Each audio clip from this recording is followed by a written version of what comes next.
Curhat pilu, ibu diusir mertua dan suami kini kehabisan ongkos pulang kampung, dibantu paluan dicurigai bodos.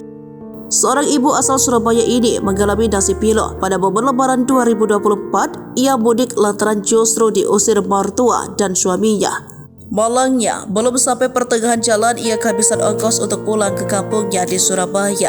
Beruntungnya, ia bertemu polisi wanita atau paluan yang membantunya. Mulanya kisah pilu ibu kurang ongkos itu viral dibagikan di akun Instagram Ditlantas Polda Banten, dikutip tribunjabar.id pada Senin 8 April 2024.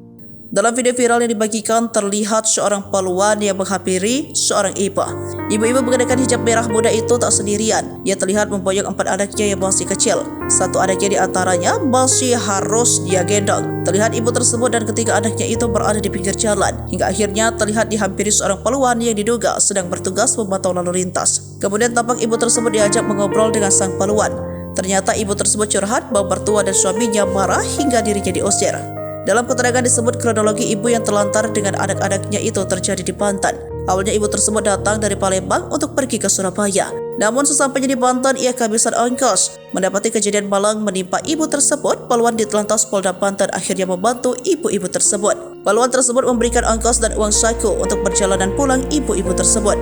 Kini kisah ibu-ibu yang kehabisan ongkos tersebut viral dan menyita perhatian warganet. Tak sedikit warganet turut prihatin atas nasib pilu yang dialami ibu-ibu tersebut. Sebagian warganet memuji sikap paluan baik hati membantu ibu-ibu tersebut. Ada juga warganet yang curiga bahwa kejadian yang dilakukan ibu-ibu tersebut adalah bodos.